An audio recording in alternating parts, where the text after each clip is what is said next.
Normally isn't like this, so I guess you better pick a foot you don't want too wet. Ah, that was good.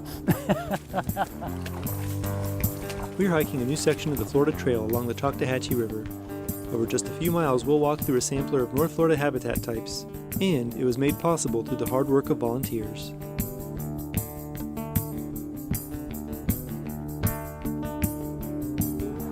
We are at Highway 20 and the Choctawhatchee River Bridge. So we're on the south end of the trail going all the way up to Highway 81.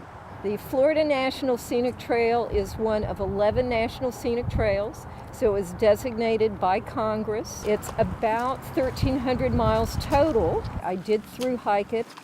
Most of the Florida Trail is unpaved and in a natural setting, but some segments run alongside roads. This new section replaces 10 miles of roadwalk. We saw a lot of water today we normally don't see too. It did have some good rains the last 2 days. Walking into a recently burned section of the trail, we can see why the water puddles the way it does. We can see here where they've had a prescribed burn, and it's probably maybe 3 weeks old, but this was so thick and dense. But it does give you an idea of the terrain on how they used to plant the trees. And you see all these little knolls and ditches in here, and that's why the water issues are like they are. You can see how the trees are up on their little berms. These berms are where slash and loblolly pines have been planted for timber.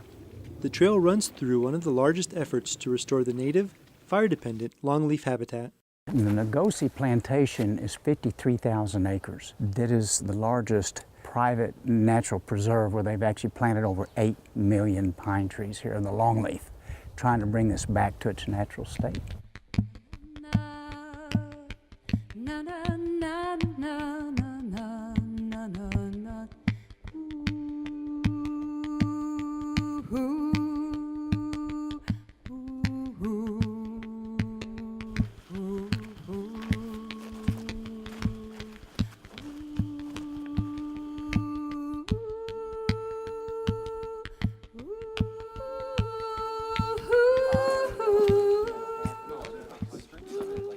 Bridges like this show off some of the hard work that went into the trail. The trails are completely built and maintained by volunteers. The Florida Trail Association has just celebrated its 50th anniversary.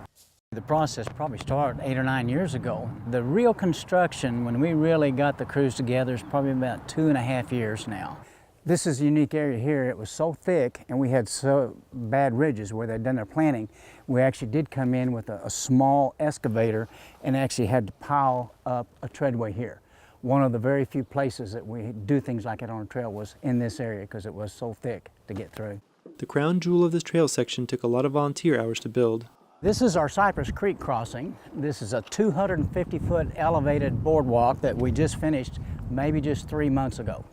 Forest Service crew came in, and with the help of our volunteers, we were able to get this thing built with a lot of labor-intensive time. One of the key things on the Cypress Creek crossing is the Choctawhatchee River level. Our boardwalk is set for 13 feet. Today we're only about 8 feet. As you can see, it's going to be an easy crossing. We eventually plan to put some handrails on to raise it more so you can actually cross it underwater if you have to. After the boardwalk, we start seeing different plant communities. This is the tie-dye tree, and it's blooming, so you can tell we're in a different environment from the earlier part of the boardwalk. It's much wetter here.